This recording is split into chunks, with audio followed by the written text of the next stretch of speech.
Oke, Assalamualaikum warahmatullahi wabarakatuh.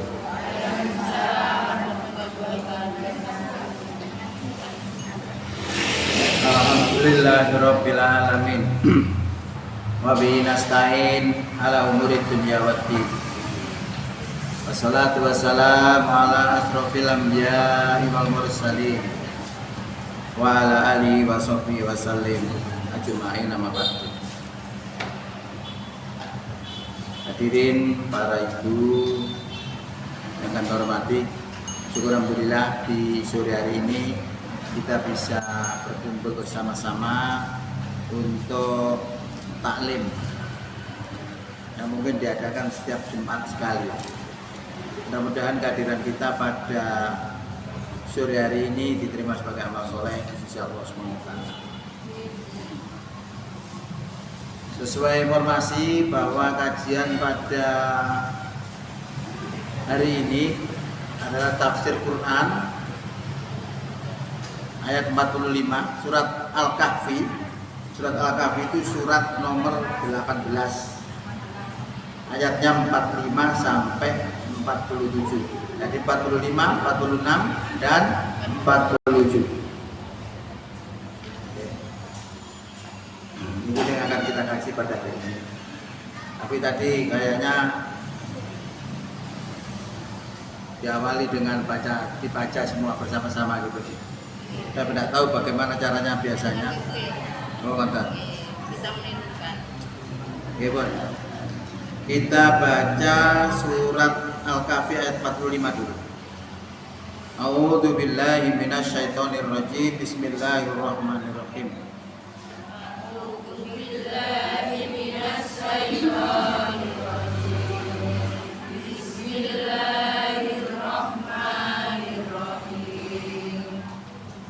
Watrib lahum masalal hayatid dunya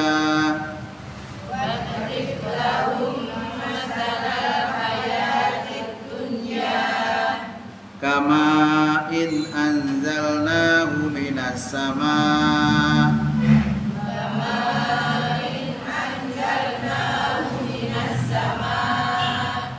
fakhtalata bihi nabatul ardh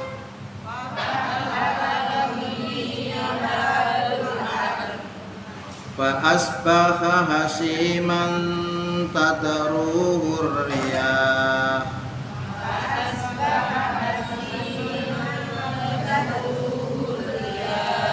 wa kana Allahu ala kulli syai'in muqtadira.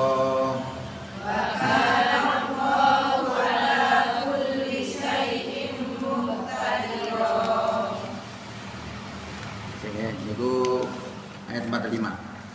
Sekarang yang 46 ya. Al-malu wal banuna zinatul hayatid dunya. Al-malu wal banuna zinatul hayatid dunya. Wal baqiyatus sholihatu khairun inda rabbik.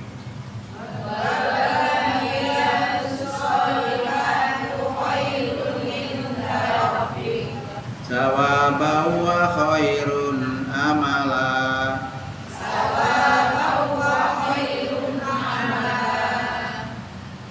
Wa yawma nuyassirul jibala wa tarul ardh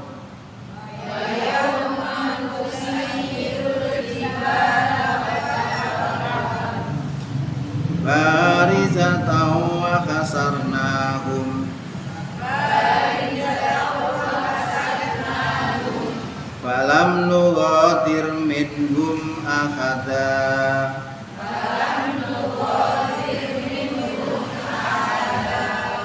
Sadaqallahul azim. Nanti kesini akan kita kaji pada hari ini. Ya, kita dibaca 3 ayat. Para ibu jamaah pengajian Aisyah Suko rahimakumullah. Kajian kita pada hari ini adalah tafsir Quran surat Al-Kahfi ayat 45 sampai 47. Materi kajian Al-Quran ini sudah cocok dengan hadis Nabi Sallallahu Alaihi Wasallam bahwasanya Rasulullah Sallallahu Alaihi Wasallam bersabda, taraktu fikum amroini ma in tamasaktum bihima lan tadillu abada. Aku tinggalkan kepada kamu dua perkara, jika kamu berpegang pada keduanya, niscaya kamu tidak akan tersesat selama-lamanya. Jadi kajian ini sudah pas gitu. Lalu para sahabat tadi bertanya, apa dua perkara itu? Dijawab oleh Rasulullah, yaitu Quran dan As-Sunnah. Maka ngaji Quran sungguh tepat sekali, dengan harapan kita bisa ngerti perintah-perintah Allah, larangan-larangannya, dan persoalan lainnya. Artinya pilihan kita untuk ngaji Quran itu benar. Para ibu yang berbahagia, sebelum kita mengkaji ayat-ayat yang akan kita kaji itu, sejenak kita melihat situasi hari ini. Pada hari ini kita sudah berada di awal tahun baru, tepatnya tanggal 6 Juni, kok Juni sih? Susu ya, 6 Januari ya, 6 Januari 2023. Artinya umur kita itu semakin banyak. Namun pada hakikatnya umur kita semakin berkurang. Sebabnya umur itu sudah ada ketentuannya. Kalau sudah jatuh temponya, maka tidak bisa ditunda waktunya. Ayatnya nih, ayatnya niku enten surat Al-Munafiqun. Itu ada orang yang meninggal dunia, dia protes, kok kesusu mati gitu loh, mau ditunda dulu supaya dia bisa beramal soleh gitu. Terus dijawab dengan Allah, wala yu'akhirullahu nafsan idza jaa ajaluha wallahu khabirum bima ta'malun. Sekali-kali Allah tidak akan mengakhirkan kematian seseorang itu apabila telah jatuh temponya. Wallahu khabirum bima ta'malun. Dan Allah mengetahui apa yang kamu kerjakan. Ini adalah dalil-dalil bahwa kematian itu pas. Waktunya hari apa, jam berapa, mesti pas. Ini makna yang terkandung dari tahun baru. Dari tahun baru itu hakikatnya umur kita semakin berkurang, bukan tambah. Nah hitungannya tambah, tapi tambah cidik, tambah cidik, tambah cidik.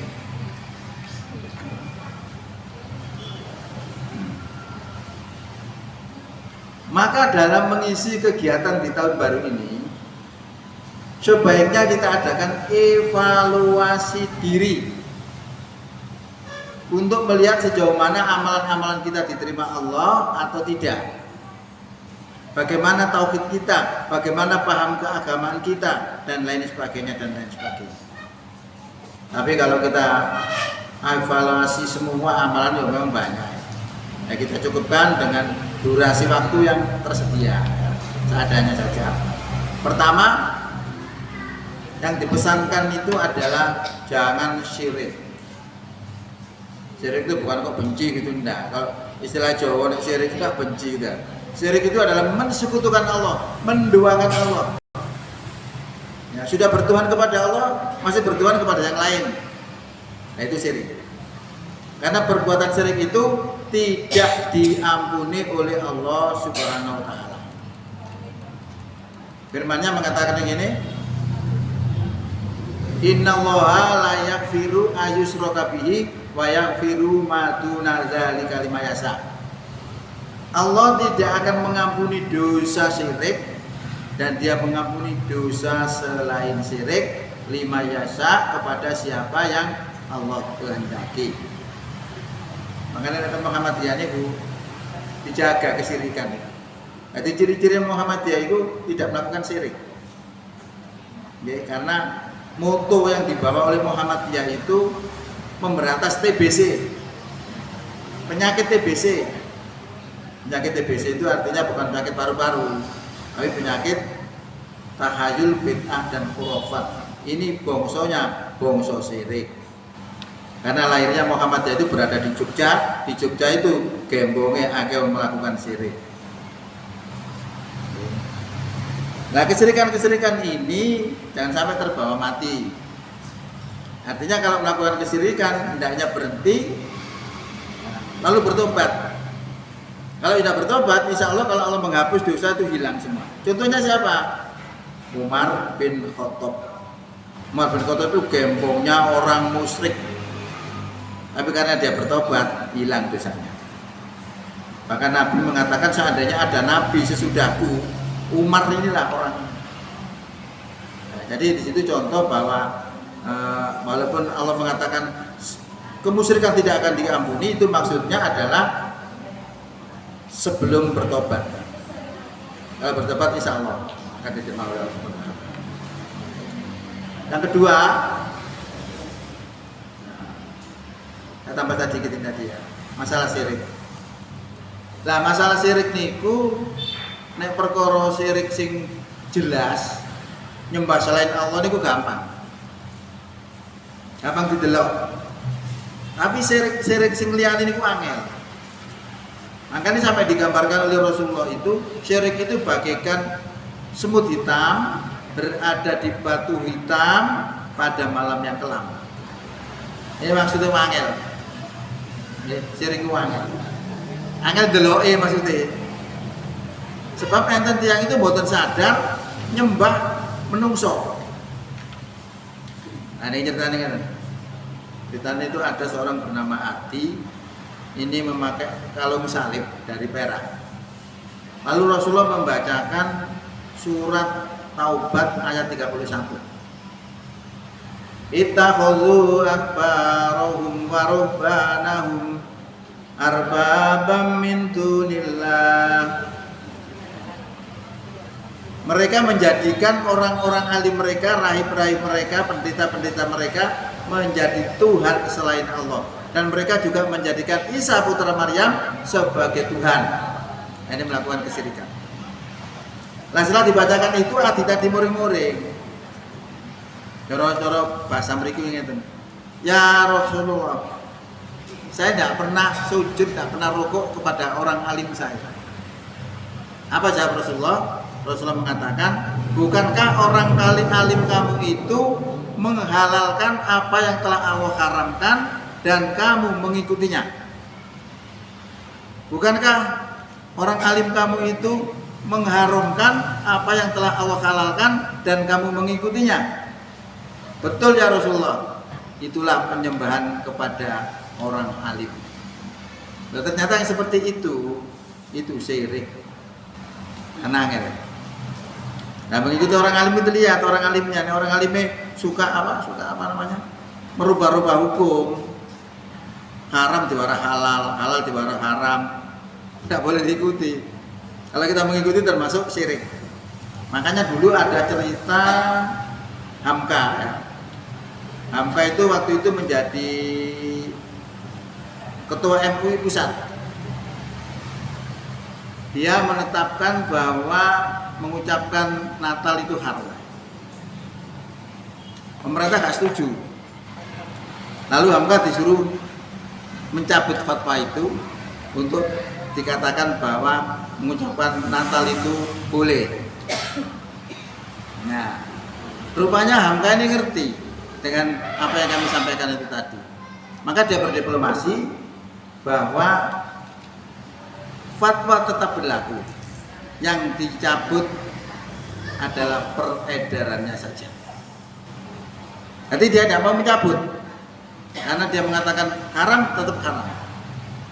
Beberapa saat kemudian ternyata dia minta keluar dari MUI. Nah, ini berarti dia menjaga apa? Menjaga akidahnya. Dia ngerti seandainya dia mengatakan haram kemudian disuruh menjadi halal, kemudian diikuti oleh orang lain, itu perbuatan syirik. Nah, kita ini angel. Makanya kalau kita nggak mengerti ilmunya ya keliru aja. Ya, masih banyak sebenarnya. Nah, ini kita tahun baru ini kita evaluasi apakah kita melakukan kesyirikan apa enggak. Nah, kalau melakukan kesyirikan berhenti. Iku jenenge evaluasi diri. Ning sekolah jenenge evaluasi diri sekolah, EDS singkatannya. Yang kedua adalah agar amalan kita diterima oleh Allah, hendaknya amalan yang kita lakukan itu diniatkan karena Allah, yang dilakukan sesuai dengan petunjuk Allah dan Rasul-Nya. Itu terkait dengan masalah diterimanya amal. Kira-kira amal kita diterima apa enggak? Itu bisa dilihat. Lihatnya pakai apa? Pakai ilmu. Jadi melihat itu ada melihat dengan mata, ada melihat dengan ilmu. Kalau misalnya menentukan poso atau niryoyo itu pakai apa? Melihatnya dengan apa? Dengan ilmu. Berarti Muhammadiyah dengan ilmu, karena Muhammadiyah itu prinsipnya adalah Islam berkemajuan. Kalau melihat dengan mata kepala sendiri, ya tidak jauh beda dengan ilmu. Kalau saya bilang 5 ditambah 4 pasti 9. Itu ilmu. Kita nggak usah lihat. Nah 5 tambah 4 mesti sama. Itu namanya melihat dengan ilmu. Sama dengan ini. Amalan kita apakah diterima apa enggak? Nah syaratnya diterima amal itu adalah dilakukan sesuai dengan petunjuk Allah dan Rasul-Nya, dan niatnya harus lillah karena Allah. Kalau misalnya pandangan ini sholat itu bener, pertama niat, terus maca iftitah, ada Fatihah dan seterusnya, sesuai gerakannya juga cocok semua. Tapi niatnya bukan karena Allah, tertolak.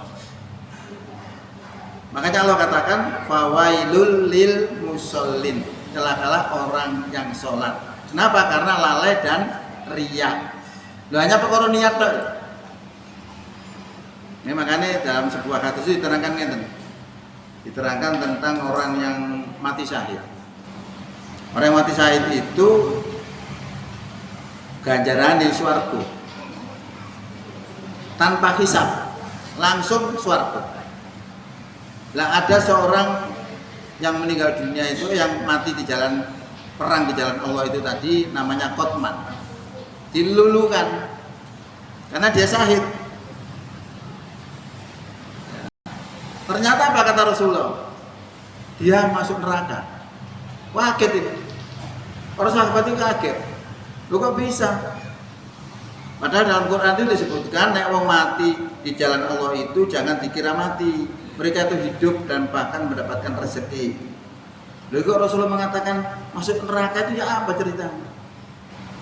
Ternyata setelah dijelaskan oleh Rasulullah bahwa Qotman tadi matinya bukan mati dibunuh musuh.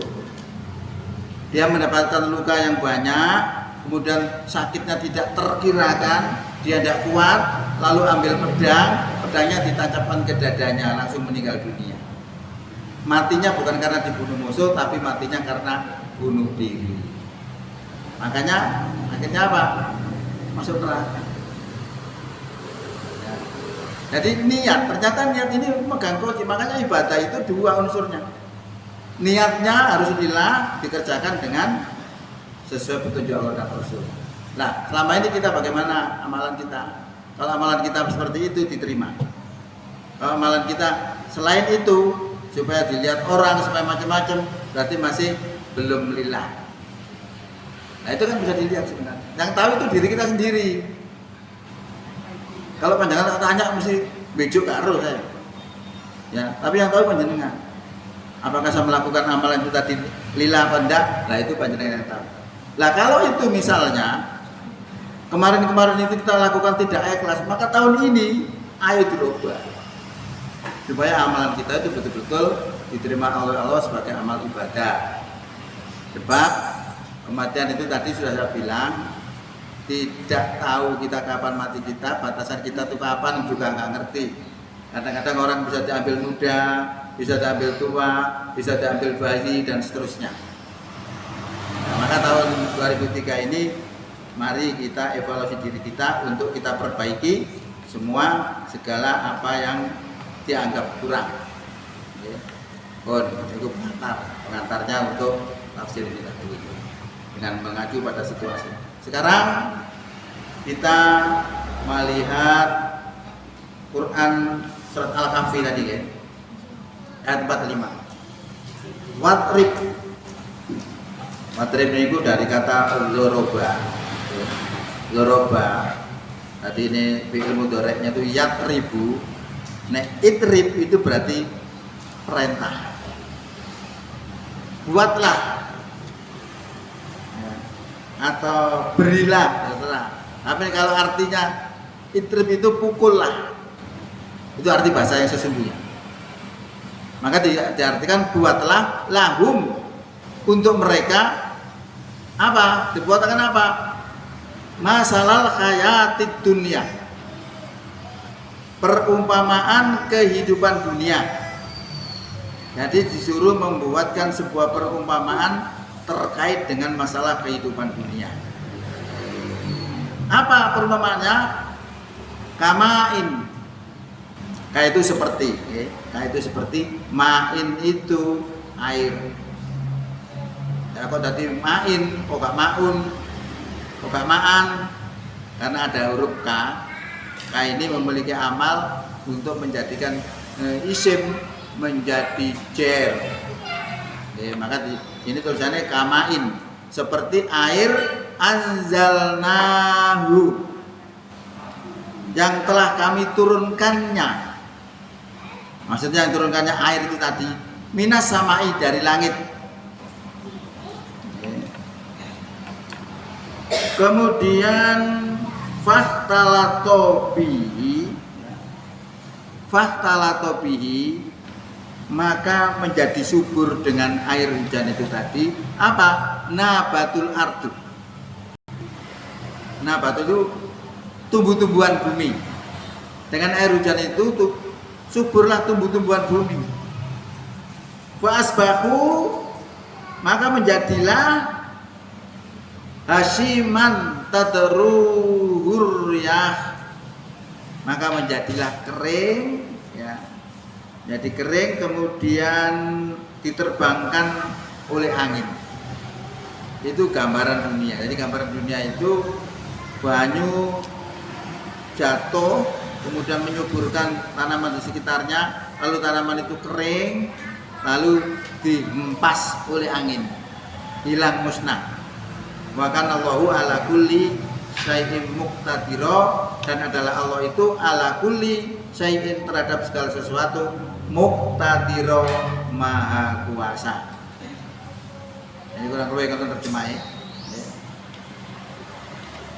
Jadi perumpamaan kehidupan dunia yakni dalam kehancuran, kefanaan, kehancuran dan keberakhirannya adalah seperti air hujan yang kami turunkan dari langit, maka menjadi subur karenanya tumbuh-tumbuhan di muka bumi, yakni semua yang ada di dalamnya berupa biji-bijian, lalu tumbuh indah dan meninggi menjadi bunga.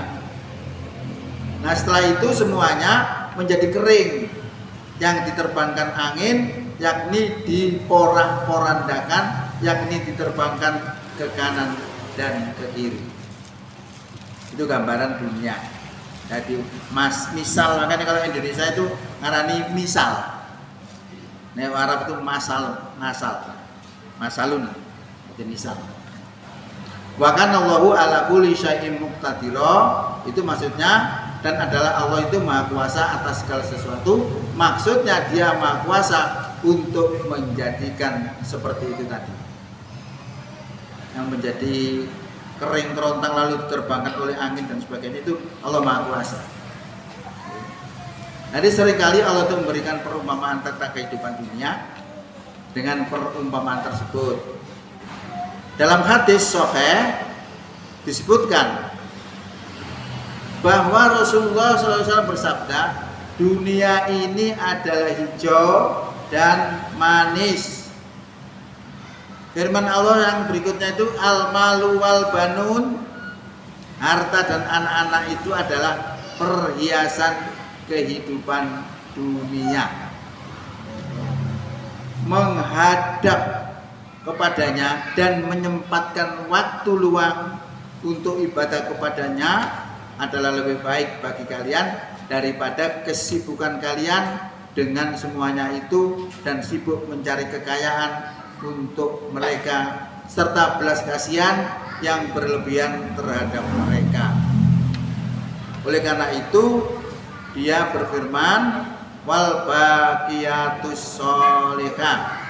Tetapi amalan-amalan yang lagi soleh itu adalah lebih baik untuk menjadi harapan. Nah, kita lihat arti baqiyatus sholih itu ada di ayat berikutnya. Bon, ini Quran surat Al-Kahfi ayat 46. Wal malu wal banuna zinatul hayatid dunya wal baqiyatus sholihatu khairun inda rabbik thawaban wa khairun amala. Wal malu harta, wal banun dan anak, zinatul hayatid dunya itu adalah perhiasan kehidupan dunia. Di ayat lain juga disebutkan beda. Di ayat lain itu anak-anak kita itu termasuk ujian. Nanti banyak perumpamaan di dalam menyikapi anak. Jadi harta dan anak itu merupakan perhiasan dunia. Wal baqiyatus sholihatu, wal baqiyatus sholihatu itu adalah amalan-amalan yang kekal lagi soleh, adalah lebih baik, khairun inda rabbika, lebih baik di sisi Tuhanmu, sawaban wa khairun amala, lebih baik dari sisi Tuhanmu serta lebih baik untuk menjadi harapan. Ibnu Abbas, Sa'id bin Jubair dan beberapa ulama salaf itu mengatakan yang dimaksud dengan al-baqiyatus sholihat adalah kalimat la ilaha illa huwa wa subhana walhamdulillahi wallahu akbar.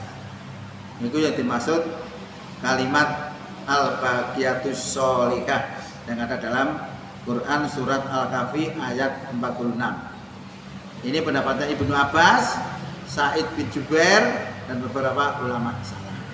Nah, Ibnu Abbas ini pamannya Nabi. Pamannya Nabi yang didoakan oleh Rasulullah paham agama. Rasulullah mengatakan, Allahumma faqihhu fiddin. Ya Allah, pahamkanlah dia kepada agama. Salah satu yang menarik pendapatnya Ibnu Abbas ini adalah terkait dengan Al-Quran. Al-Quran tentang nuzulul Quran. Nuzulul Quran itu turunnya Quran. Turunnya Quran orang Indonesia itu mengatakan tanggal 17 Ramadan. Tapi kalau kita lihat Quran itu sekitar tanggal 24 Ramadan. Karena turunnya di malam Lailatul Qadar. Inna anzalnahu fi Lailatul Qadar. Sesungguhnya kami turunkan Quran ini pada malam Lailatul Qadar. Malam Lailatul Qadar itu adanya di 20 hari ke atas, 10 hari terakhir. Apa yang menarik bagi saya, pendapatnya Ibnu Abbas ini terkait turunnya Quran itu, ternyata menurut beliau ini Quran itu turunnya sekaligus 30 juz. 30 juz mudun sekaligus.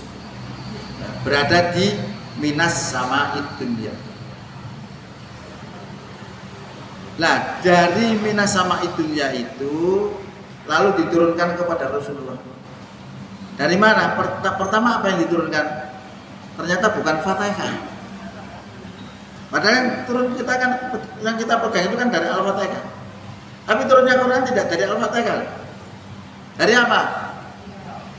Iqra bismi rabbikal ladzi khalaq. Khalaqal insana min 'alaq. Iqra wa rabbukal akramul ladzi 'allama bil qalam, dan seterusnya. Kenapa turun itu?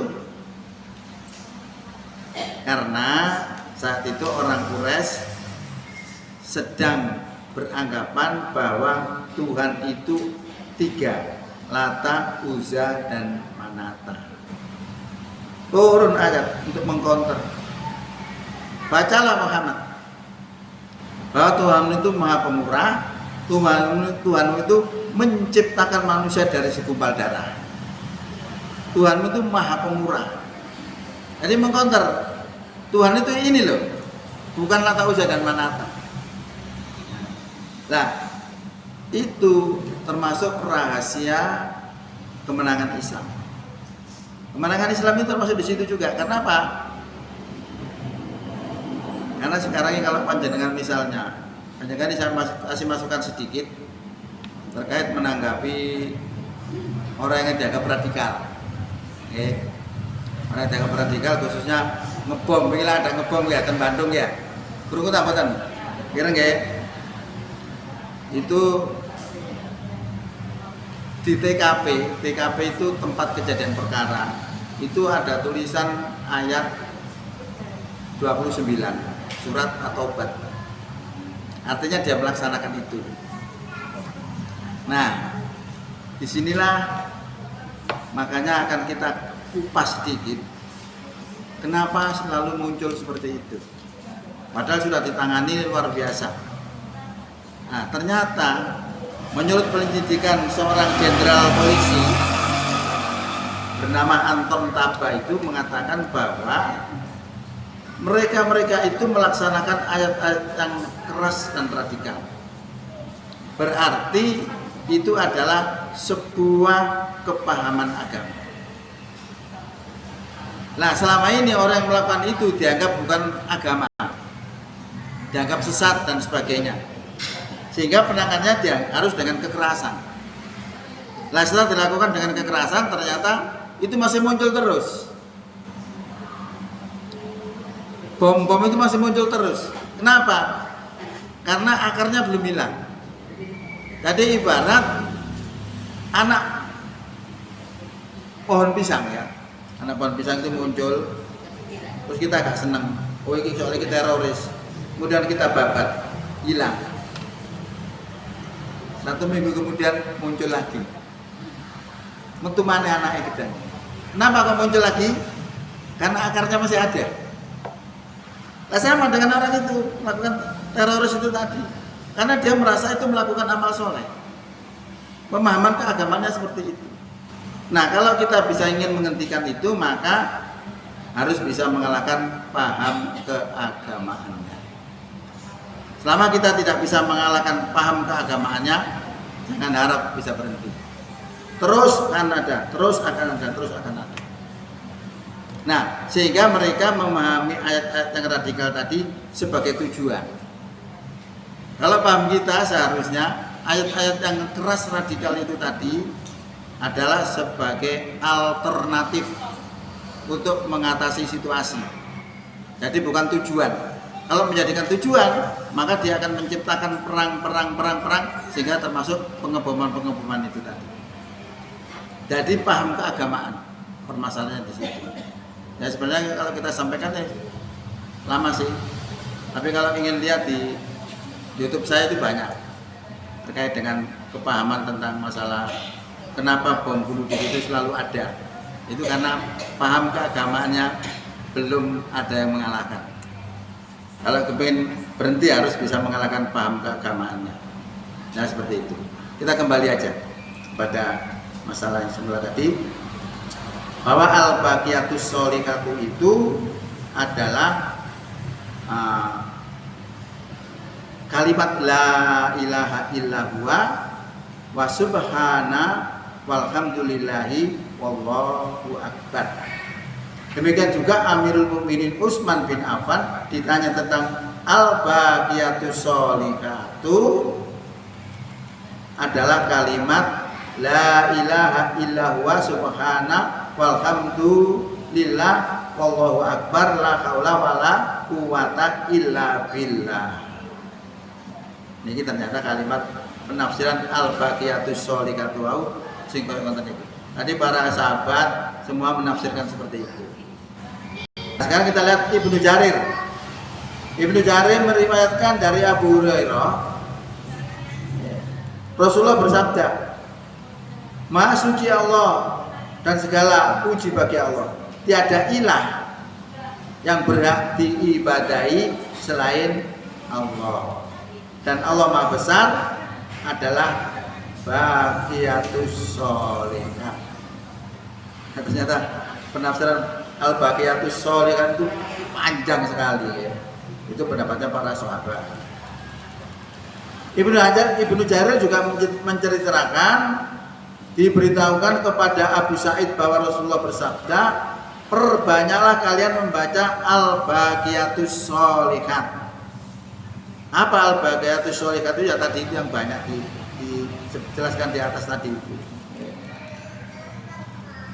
Ditanyakan, lalu apakah Al-Baqiyatus Sholihat itu ya Rasulullah? Rasulullah menjawab, Al-Baqiyatus Sholihat itu adalah milah. Tanyakan lagi, lalu apa yang dimaksud dengan milah itu ya Rasulullah? Lalu Nabi menjawab, yaitu takbir, tahlil, tasbih, dan alhamdulillah serta la haula wala quwata illa billah. Ya, jadi takbir Allahu Akbar itu termasuk milah. Tahlil, tahlil itu ucapan la ilaha illallah, itu tahlil. Tasbih subhanallah dan alhamdulillah serta la haula wala quwata illa billah, itu semua termasuk Baqiyatus Sholihah. Para ibu yang kami hormati, kita lanjutkan pendapatnya Ali bin Abi Thalib, meriwayatkan dari Ibnu Abbas mengenai firman-Nya wal baqiyatus sholihah, yang mengatakan ia adalah zikir kepada Allah berupa ucapan la ilaha illa huwa, la ilaha illallah wallahu akbar, subhanallah, alhamdulillah, tabarakallahu, la haula wala quwata illa billah. Jadi semua itu mentafsirkan panjang-panjang seperti itu terkait dengan pengertian al-baqiyatus sholihah itu. Kemudian kita lihat astagfirullah sallallahu ala rasulillah, puasa, sholat, haji, sedekah, membebaskan budak, jihad, kemudian silaturahmi, dan semua amal perbuatan baik, semuanya itu adalah al-baqiyatus sholihah yang akal mengekalkan pelakunya di surga selama masih ada langit dan bumi. Nah, ini kira-kira kurang lebih pembicaraan kita tentang dua ayat itu tadi, surat Al-Kahfi ayat 45 dan 46. Nah, sekarang ayat yang terakhir adalah ayat 47. Ayat 47 ini berbicara masalah keadaan nanti terjadi kiamat. Ya. Sebutkan di sini.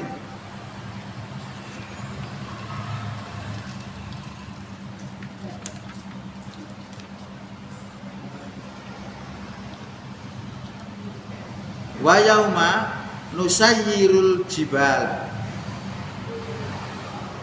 Pada hari ketika kami perjalankan gunung-gunung, watarol ardo, dan kamu lihat bumi, barizatan, itu menjadi rata. Jadi nanti gunung-gunung itu akan diperjalankan oleh Allah pada hari kiamat itu. Bahkan kita menganggap bahwa gunung itu berada di tempatnya, ternyata tidak, ternyata berjalan. Dan kamu akan melihat bumi itu bazirotan, itu datar, rata, bukan bunder, tapi rata. Wa kasarnahu, dan kami kumpulkan mereka, falam nuwadir, dan tidak kami tinggalkan minhum daripada mereka itu ahadan seorang pun. Jadi nanti kita akan dikumpulkan pada hari itu semuanya, tidak ada yang ditinggalkan seorang pun. Semua dikumpulkan. Jadi Allah menceritakan tentang kengerian pada hari kiamat dan semua peristiwa besar yang terjadi di dalamnya. Seperti yang disebut oleh firman Allah dalam Quran, pada hari ketika langit benar-benar berguncang dan gunung benar-benar berjalan. Ada di dalam surat Tur ayat 10. Maksudnya gunung-gunung itu jebol dan lenyap dari tempatnya masing-masing, sebagaimana ayat dalam surat An-Naml ayat 88. Dan kamu lihat gunung-gunung itu kamu sangka dia tetap di tempatnya, padahal dia berjalan bagai jalannya awan. Itu ada di dalam surat Naml ayat 88. Surat Naml itu surat nomor 27 ayat 88. Dan gunung-gunung adalah seperti bulu yang dihambur-hamburkan. Ada dalam surat Qari'ah ayat 5. Jadi ini termasuk berita-berita yang akan datang sudah diceritakan oleh Allah. Jadi kalau kita melihat Quran, isinya itu sejarah masa lalu, kemudian juga peristiwa yang akan datang, juga masalah akhlak, masalah hubungan manusia dengan manusia, hubungan manusia dengan makhluk yang lainnya, diatur semua oleh Allah. Nah, ini termasuk informasi yang akan datang, ditunjukkan oleh Allah seperti itu. Di dalam Quran disebutkan, dan mereka bertanya kepadamu tentang gunung-gunung, maka katakanlah Tuhanku akan menghancurkannya. Dan nanti pada hari kiamat itu gunung-gunung akan dihancurkan. Bumi tidak bulat lagi tapi menjadi rata. Nah sekarang itu dalam proses menuju kiamat. Apa alasannya? Seorang peneliti itu melihat bumi sekarang ini lepas dari orbitnya, itu bergerak arah berlawanan dengan poros. Porosnya kan ada kutub utara dan kutub selatan. Itu sekarang sudah lepas bergerak. Makanya panjenengan sekarang kalau badhe iki ketiga ta rendeng angel. Waktu ini ketiga tadi rendeng, waktu ini rendeng tadi ketiga. Karena apa? Sudah lepas. Ini berjalan terus. Ini diteliti oleh seorang ilmuwan. Nanti pada akhirnya bertukar tempat, yang utara jadi selatan dan selatan jadi utara. Saat itulah matahari akan terbit dari barat. Ini ilmu. Nah, setelah ditanyakan ke mana-mana oleh peneliti ini, tidak ada yang bisa memberikan jawaban. Yang bisa memberi jawaban cuma Islam. Karena di dalam ajaran Islam dikatakan nanti pada hari kiamat matahari itu akan terbit dari barat. Berarti sekarang ini dalam proses berjalan. Ya, tanda-tandanya sekarang itu banyak. Nek ya mati wis cidek gitu. Nah, ini kita harus siap-siap itu. Ya. Kemudian mari kita lihat yang lain lagi. Maka dia akan menjadikan bekas gunung-gunung itu datar sama sekali. Jadi gunung sing saiki muncul niku wau. Gunungnya muncul kan teko jerone bumi niku enten 4 unsur. Enten api, enten air, enten geni pun gitu. Enten udara. Ya, satunya lupa saya. Itu muncul. Nah, nanti hilang semuanya. Pada hari kiamat rata semua. Ini ditegaskan oleh Allah. Tidak ada sedikit pun kamu lihat padanya tempat yang rendah dan tidak pula tempat yang tinggi. Nah, kalau yang rendah, kalau yang tinggi, rata semua, datar. Allah menceritakan bahwa dia melenyapkan gunung-gunung hingga rata dengan dataran, serta bumi menjadi rata dan datar, sama sekali tidak ada tanah yang datar dan tidak ada tanah yang menonjol, semuanya rata, tiada lembah dan tiada perbukitan. Ya, karena itu disebutkan oleh firman Allah, dan kamu akan melihat bumi itu datar. Ini cerita mengenai hari kiamat. Nah, nanti cerita itu banyak. Orang di surga kayak apa, orang di akhirat kayak apa. Ya, nanti juga orang yang mati kemudian menyesal kemudian diurip maneh, itu juga diceritakan. Ya, bagaimana kalau orang itu timbangan amal itu podo? Timbangan amal itu apike sak kintal, eleke sak kintal. Impasi podo, gundi wong neraka ta nggo swarga. Itu berada di Al-A'raf, tempat yang tinggi. Dia bisa melihat ahli surga, bisa melihat ahli neraka. Tapi pada akhirnya juga masuk surga, tapi nomor paling akhir dulu, karena masih ada iman di hatinya. Nah, itu ada ceritanya semua. Kemudian rata-rata, yang ini rata-rata datar, tiada sesuatu tanda pun milik seseorang dan tiada suatu tempat persembunyian bagi seseorang. Tiada sesuatu pun yang tersembunyi bagi Allah. Jadi apa saja itu Allah tahu.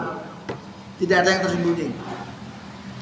Mujahid dan Qatadah telah mengatakan sehubungan dengan firman Allah, dan kamu akan dapat melihat bumi itu datar.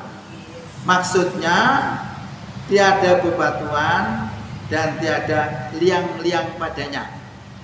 Qatadah mengatakan makna yang dimaksud ialah tiada bangunan dan tiada pepohonan padanya. Ini menerangkan situasi hari kiamat.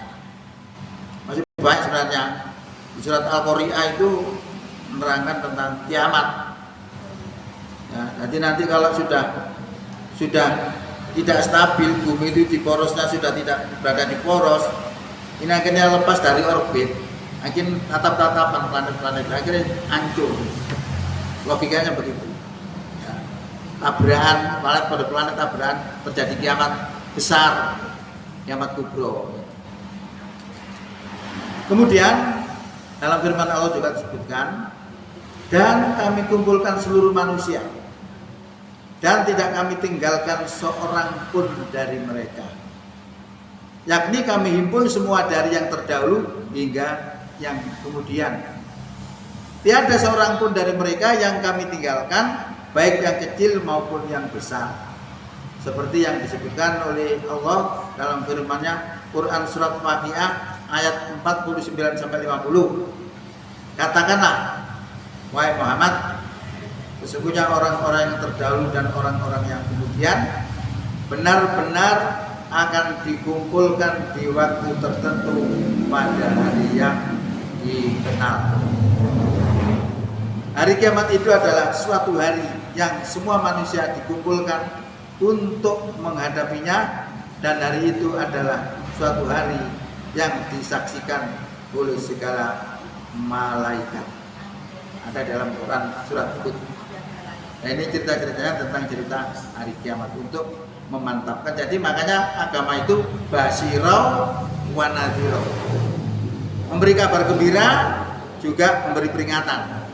Kabar gembira ceritanya swarga, gembira juga. Peringatan termasuk begini tadi, termasuk peringatan. Nah, amal orang yang beramal ketika meninggal dunia, ketika nazar, itu dibuka hijabnya oleh Allah. Mata ini dibuka hijabnya. Apakah ada hijabnya? Desain mata kita itu beda dengan yang lain. Kita bandingkan dengan lowo, kelelawar. Kelelawar itu nek bengi tajam, nek awan gak ketok. Manusia nek awan tajam, nek bengi gak ketok. Ketok nek bengi, misalnya ada lampu. Kalau ada lampu gak kelihatan. Desainnya beda. Nah, itu nanti kalau orang itu meninggal dunia, itu ditunjukkan amalnya. Sak pahalane bisa. Ini penyesalan orang yang mati tapi baik. Itu baik tapi menyesal. Menyesalnya bukan karena oleh ganjaran ke api ndak. Tapi menyesalnya karena ketun biar kok gak amal sing akeh. Nah, ceritanya begini. Pada suatu hari ada seorang yang bernama Sakban. Sakban ini wong iku aktif jamaah masjid. Setiap subuh pasti ada. Gene pancet. Enggak pernah berubah, enggak pernah ngalih. Gene pancet. Lah pada suatu hari ini kok gak ketok. Sakban ini tadi. Rasulullah tanya, "Kemana Sakban ini?" Tidak ada yang tahu. Ditunggu. Oleh biasa aktif ke masjid, sholat subuh, kok gak ketok dinteni. Dinteni sampai jangan entek subuhe. Tidak kelihatan. Akhirnya sholat subuh. Setelah sholat subuh lalu Rasulullah tanya, "Siapa di antara kalian yang tahu rumahnya Sakban?" Dia akan melihat Rasulullah. Ada yang ngacung. "Saya tahu ya Rasulullah." Coba saya antarkan ke sana. Diantarkan. Berjalan. Zaman dulu mungkin berjalan ya. Karena sepeda motor dulu. Berjalan. Ternyata waktu yang dipakai untuk berjalan dari masjid ke rumahnya tadi 3 jam. Karena 3 jam gini sampai mana dia? Melaku 3 jam tiap hari. Nah, ditanya sampai rumahnya ditanya, "Assalamualaikum." Istrinya menjawab, "Waalaikumsalam ya Rasulullah." Lalu Rasulullah bertanya, "Kenapa Sakban tadi tidak kelihatan?" Lalu nangis, bojonya nanti nangis. Sakban tadi pagi sudah meninggal dunia. Innalillahi wa inna ilaihi raji'un. Ternyata Sakban tidak ke masjid tadi karena mati. Tapi begini ya Rasulullah, saya itu jadi bingung. Ketika nazar itu dia ngomong apa? Kira-kira begitu ya. Dia ngomong, "Waduh, kenapa tidak lebih jauh?" Dia ngomong lagi, yang kedua, "Waduh, kenapa tidak yang baru?" Yang terakhir dia ngomong, "Waduh, kenapa tidak semuanya?" Nah, saya ini nggak ngerti ya Rasulullah, ini maksudnya apa? Lalu Rasulullah menjelaskan bahwa saat orang itu nazar, lalu Allah membuka hijab matanya itu diperlihatkan amalan-amalannya dan pahalanya. Nah saat itu karena dia tiap hari 3 jam dari rumah ke masjid itu berjalan, ditunjukkan pahalanya itu, amalnya juga ditunjukkan. Ketun ini, waduh kenapa nggak lebih jauh? Tolong jamnya pahalanya kalau kemana yang kira-kira 5 jam, tambah jos.